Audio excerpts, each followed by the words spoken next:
সেরকম সরকার একটি গঠন করতে চাই, যে সরকার আমাদেরকে নিরাশ করবে না। আসলে আসলে এই যে রোদ পড়েছে, এখন বাজে আপনার দুপুর 3টা, কিন্তু মানুষ একজনও উঠে যাচ্ছে না, সবাই কথা শোনার জন্য অধীর আগ্রহে বসে আছে। কিন্তু এখানে আমরা স্টেজে বসে আছে, আমাদের উপরে আপনার সুন্দর মতো একটা স্টেজ, আমার উপরে কাপড়, তাই না? আমাদের দেশের রাজনীতি হচ্ছে এমন,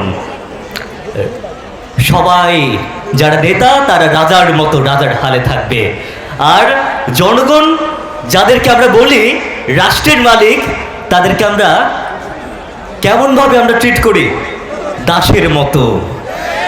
আমরা সেরকম সরকার আর চাই? আমরা সেরকম সরকার আর চাই না। আমরা অতীতে দেখেছি প্রধানমন্ত্রীকে দেবতুল্য করে রাখা হতো, ফেরেশতার মতো তুলনা করা হতো ফেরেশতার সাথে, তাই না? করা হতো কিনা? তার কোনো ভুল নাই, তার কোনো ত্রুটি নাই, নাকি?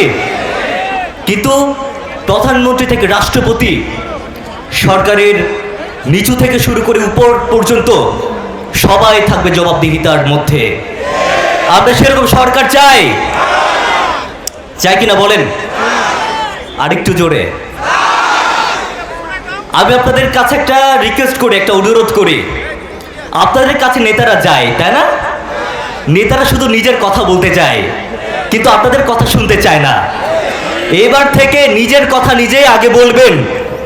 নেতাকে বলবেন, অনেক হয়েছে, এই পর্যন্ত অনেক কথা বলেছেন, এখন আমার কথা আগে শুনেন, আমার সমস্যার কথা আগে শুনেন, বলবেন। ইশতেহারের কথায় আসি। ইশতেহার জিনিসটা কি বলেন তো? ইশতেহার মানে প্রমিস, কথা দেয়া।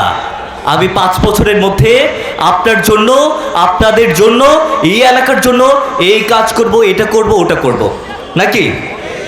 কিন্তু 5 বছর পরে আমরা আর সেই প্রত্যাশা আর প্রাপ্তির সমীকরণ আর মিলিয়ে দেখি না।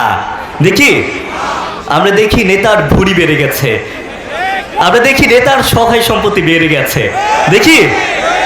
আমরা সেই বাংলাদেশ আর দেখতে চাই না। আমরা কি দুর্নীতিমুক্ত বাংলাদেশ দেখতে চাই? দুর্নীতিমুক্ত বাংলাদেশ দেখতে চাই? আমরা পরিবারতন্ত্রমুক্ত বাংলাদেশ দেখতে চাই? চাই? আমরা খুন, গুম, মামলা বাণিজ্য, আপনার সকল ধরনের অনিয়ম, এই সকল মুক্ত বাংলাদেশ দেখতে চাই কিনা? তাহলে আমরা ইনসাফের পক্ষে থাকবো, আমরা ন্যায় নীতি নিষ্ঠার মধ্যে থাকবো। আমার বাংলার হিন্দু, আমার বাংলার মুসলমান, আমার বাংলার বৌদ্ধ, আমার বাংলার খ্রিস্টান, আমরা সকলে একসাথে মিলেমিশে থাকবো। আমি আজকে আপনাদের এলাকায় আসলাম, খুলনায় প্রথমবারের মতো আমি আসলাম। আমি আপনাদের হিন্দু অধ্যুষিত যে এলাকা আছে, আমি ঘুরে ঘুরে দেখলাম কি সুন্দর মতো তারা থাকে। এই সাম্প্রদায়িক সম্প্রীতি আপনারা বজায় রাখবেন। বাংলাদেশে অন্য কোথাও কোনো মারামারি, কোনো হানাহানি আমরা চাই না, কিন্তু আমরা নিজেদের ভাইয়ের মতো, নিজেদের বোনের মতো আমরা একসাথে আমরা থাকবো কিনা?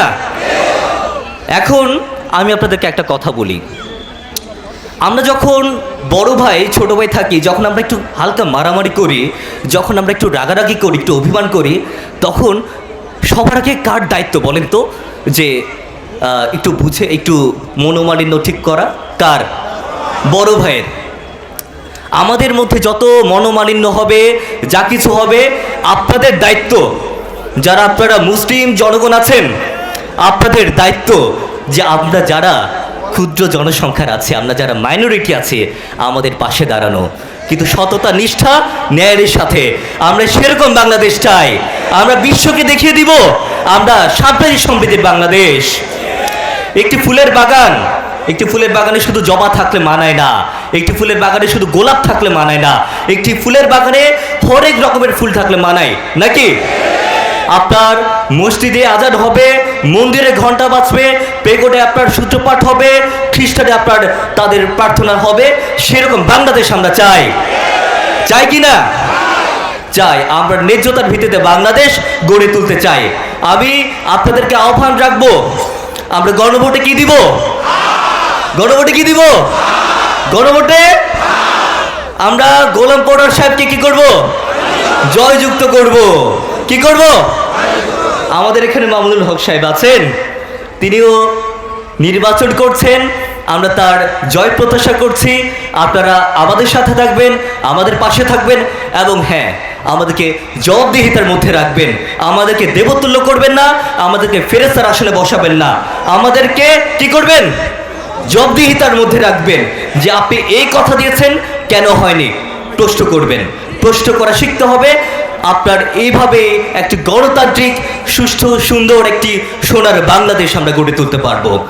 ভালো থাকবেন, আপনারা সকলে ভালো থাকবেন।